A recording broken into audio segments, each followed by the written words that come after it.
Hello மக்களே! நம்ம ரொம்ப குயிக்காக ஒரு ரசம் எப்படி வைக்கிறதுன்னு தான் பார்க்க போகிறோம். இதுக்கு துவரம்பருப்பு ஒரு 2 ஸ்பூன் எடுத்துக்கோங்க. அதை நல்லா வறுத்துக்கோங்க. ரொம்ப வறுபட தேவையில்ல. ஆனால் கொஞ்சம் நல்லா சூடாகிறது வரைக்கும் வறுத்துக்கோங்க. இதில் 3 காஞ்ச மிளகா போட்டுக்கோங்க. அதையும் நல்லா வறுத்துக்கோங்க. அதுக்கப்புறம் நம்ம எல்லா பொருளும் போடலாம். அதுக்கு மிளகு 1 ஸ்பூன் போட்டுக்கோங்க. சீரகம் 1 ஸ்பூன் போட்டுக்கோங்க. இதையும் லைட்டாக வறுத்துக்கிட்டே இருங்க. அதுக்கப்புறம் நம்ம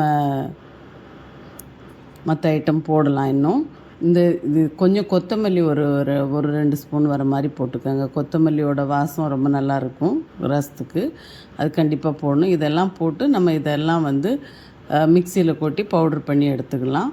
புளி ஒரு இந்த எலுமிச்சம்பழ சைஸோடு கொஞ்சம் சின்னதாக போட்டு அதையும் ஊற வச்சுக்கோங்க.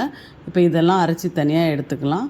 தக்காளி ஒரு 4 அரைச்சி தனியாக எடுத்துக்கலாம். இப்போ இதுக்கு அரைச்சி எடுத்ததுக்கப்புறம் இது கூட பூண்டு, பச்சை மிளகா, கருவேப்பிலை, கொஞ்சம் ஒரு சின்ன துண்டு இஞ்சி, கொஞ்சம் கொத்தமல்லி இதை போட்டு லைட்டாக ஒரு கரகரப்பாக அரைச்சி எடுத்துக்கோங்க. தக்காளியும் ஒரு 2 தக்காளி எடுத்து அதையும் அரைச்சி எடுத்துக்கோங்க.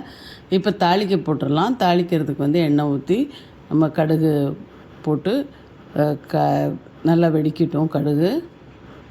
கடுகு வெடித்து வரும்போது நம்ம காஞ்ச மிளகா போட்டுடலாம். காஞ்ச மிளகா ஒரு 3 போடுங்க. நம்ம ஆல்ரெடி அதுலேயும் பச்சை மிளகாலாம் போட்டிருக்கோம் அரைக்கிறதுக்கு. கருவேப்பிலை போட்டுருங்க. கொஞ்சோண்டு பெருங்காயம். அப்புறம் இதை நல்லா வதக்கிக்கோங்க. கொஞ்சம் நல்லா அந்த இதை கருக விடாமல் பார்த்துக்கோங்க மிளகாவை. அதுக்கப்புறம் நம்ம அரைச்சி வச்சுருக்கிற அந்த பூண்டு மசாலா இருக்குது இல்லையா, பூண்டு மிளகு எல்லாம் அதெல்லாம் போட்டு லைட்டாக வறுத்துருங்க. லைட்டாக வறுத்ததுக்கப்புறமா இந்த தக்காளியை ஊற்றிடலாம். தக்காளி அரைச்சி வச்சுருக்கிறத ஊற்றி லைட்டாக மஞ்சத்தூள், உப்பு இதை போட்டு கொஞ்சம் நல்லா வதக்கிங்க.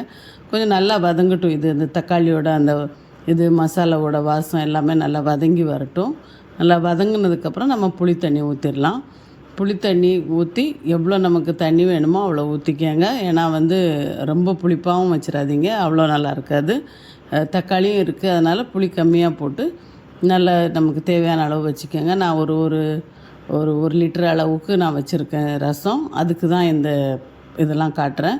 இவ்வளோ பொருள் தேவைப்படும். இதை உப்பு செக் பண்ணிவிட்டு உப்பும் போட்டுக்கோங்க. இது ஒரு கொதித்து வரும்போது நம்ம கொத்தமல்லி போட்டு இறக்கிடலாம். ரொம்ப கொதிக்க விடக்கூடாது. லைட்டாக அப்படி கொதித்து வரும்போது கொத்தமல்லி போட்டு கொத்தமல்லியும் கருவேப்பிலையும் போட்டுருங்க. போட்டு இறக்கி வச்சுருங்க. சூப்பரான ரசம் ரெடி.